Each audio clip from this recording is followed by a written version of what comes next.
Mujeres destacadas en la Revolución Mexicana. María de la Luz Espinosa Barrera. En 1910 le fue otorgado el grado de teniente coronel por el general Emiliano Zapata, al demostrar gran valentía, coraje y habilidad como jinete. Carmen Vélez, conocida como la Generala, comandó cerca de 300 hombres que lucharon en los estados de Hidalgo y Tlaxcala. Clara de la Rocha. En 1911, durante la toma de Culiacán, Sinaloa, fungió como comandante de una guerrilla. María Quinteras de Meras. Participó en 10 enfrentamientos y por sus méritos alcanzó el grado de coronel en el ejército villista. Ángela Jiménez, experta en el manejo de explosivos, obtuvo el grado de teniente en el ejército villista. Petra Herrera, formó su propio ejército integrado por mujeres, autonombrándose generala. Peleó al lado de las fuerzas maderistas en el asalto a la ciudad de Torreón, Coahuila, donde se expulsó a las fuerzas federales. Durante la Revolución Mexicana participaron miles de mujeres que jugaban un papel importante dentro y fuera del combate. Sin embargo, son pocas las que se han ganado el reconocimiento de la sociedad. Fue hace 110 años cuando el pueblo mexicano se levantó en armas en búsqueda de igualdad social y distribución de tierras y riquezas, así como derrocar el gobierno de Porfirio Díaz. Estos son algunos de los papeles que jugaron las mujeres durante el periodo de la Revolución. 1. Generalas o soldaderas.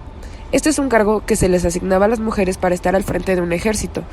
Dentro de este rango sobresalen los nombres de Carmen Vélez, alias la Generala, y Carmen Amelia Robles Ávila. A finales de mayo, en 1911, la Generala comandó una partida de 300 hombres que operaban en las zonas del estado de Hidalgo y Tlaxcala. 2. Distribuidoras y limpiadoras de armas. Ellas pasaban las armas al momento, las recogían, es decir, estaban en movimiento en todos los conflictos, ya que las mujeres no se tenían que hacer a un lado cuando los hombres estaban peleando. 3. Periodistas. El periodismo fue primordial en esta etapa de la historia mexicana, ya que a través de la prensa se escribieron las memorias históricas de la Revolución. Sin embargo, es un área poco estudiada. La prensa fue un medio en el que las mujeres se desenvolvieron como escritoras, fundadoras y directoras de periódicos. Tal es el caso de Elisa Acuña y Rossetti, quien escribió en Excelsior, y El Duende de Veracruz en contra del régimen de Díaz. 4. El servicio médico y apoyo personal de enfermería fue fundamental durante la Revolución Mexicana. Sara Perales y Celia Espinosa Jiménez fueron ejemplo de dicha labor. Nacida en Tlaxcala, Sara Perales se incorporó al grupo maderista en 1910, acompañando a los revolucionarios que tomaban Ciudad Juárez. Estaba al frente del cuerpo de voluntarios de enfermeras, donde organizó la atención en hospitales de sangre de Chihuahua. Posteriormente, en 1914, en Monterrey, Nuevo León, se unió al constitucionalismo como enfermera en jefe, bajo el mando de los médicos militares Ignacio Sánchez y Pablo Martínez. Aunque las mujeres participaron activamente en la Revolución Mexicana desde distintos frentes, el reconocimiento por sus contribuciones ha sido poco valorada a lo largo de los años. Se pensaba que el movimiento de la Revolución iba a cambiar las cosas, iba a dar más reconocimiento a la mujer, pero no es así. La Revolución, y esa es la crítica más importante que hacen las mujeres, no cambió nada. ¿Quién fue la primera mujer revolucionaria? Según el sitio de la CNDH, Olympe de Gouges, o María de Gouges, fue una mujer luchadora en contra de la esclavitud y de la igualdad entre hombres y mujeres en todos los aspectos de la vida pública y privada, incluyendo el derecho al voto, el acceso al trabajo público y a la vida política, el derecho a poseer y controlar propiedades, a formar parte del ejército y a la educación y a la igualdad de poder en el ámbito familiar y eclesiástico. En el año 1791 redactó la Declaración de los Derechos de la Mujer y de la Ciudadana, por lo que sus trabajos adquirieron un cariz feminista y revolucionario.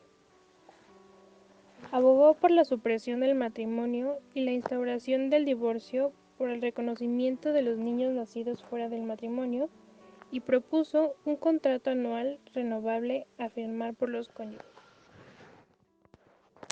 Olympe de Gouges estuvo 2 veces en prisión. La primera, debido al enfrentamiento con la corte versallesca por la trata de esclavos, y la segunda fue por denunciar la creación del Comité de Salvación Pública. Debido a la época en la que se encontraba, esa postura le costó el encarcelamiento y posteriormente fue condenada por un tribunal revolucionario por apoyar a los girondinos. En consecuencia, fue guillotinada el 3 de noviembre de 1793. Finalmente, no fue sino hasta finales de la Segunda Guerra Mundial que la figura de Olympe de Gouges se recuperó como una de las grandes figuras humanistas de Francia de finales del siglo XVIII. Se le rindió homenaje en los actos del bicentenario de la Revolución Francesa en 1989. Desde entonces se han representado varias de sus obras de teatro. Sus escritos están siendo reeditados y varios municipios franceses han dado su nombre a colegios, institutos, plazas y calles. Durante el porfirismo, el liberalismo dejó de ser revolucionario. Se estableció un régimen conservador del poder y del orden, y se suprimieron las libertades. La concentración del poder y de la riqueza incrementaron las desigualdades hasta provocar el estallido revolucionario. La insurrección social exigió no solo derechos políticos, sino también sociales. A finales del siglo XIX y principios del XX, las mujeres habían empezado a organizar clubes políticos contra la dictadura. La participación de las maestras normalistas fue fundamental. Ellas hicieron conciencia de las injusticias, organizaron clubes antirreeleccionistas y participaron en todo el proceso revolucionario. En todos los grupos colaboraron en la redacción de los planes y en las publicaciones periódicas. También tomaron las armas, mandaron tropa y recibieron el grado de coronelas. Entre ellas Dolores Jiménez y Juana Belén Gutiérrez. En la lucha por los derechos de las mujeres, destacó en las filas constitucionalistas Hermila Galindo. Parte esencial de la revolución social fue el colectivo de las soldaderas, que acompañaron a todos los ejércitos revolucionarios, alimentándolos, curándolos y sirviendo como espías. También participaron en la lucha armada. Las mujeres hicieron la revolución, pero la revolución no les hizo justicia a las mujeres, no se les reconoció como ciudadanas. Así es como podemos ver que la Revolución Mexicana representa una etapa de disputa que permite conocer la participación de las mujeres en el espacio público, desde las diferentes facciones que conformaron la lucha armada, a través del magonismo, el maderismo y el constitucionalismo. Las mujeres lucharon por la búsqueda de un cambio político que atendiera las necesidades sociales de la época.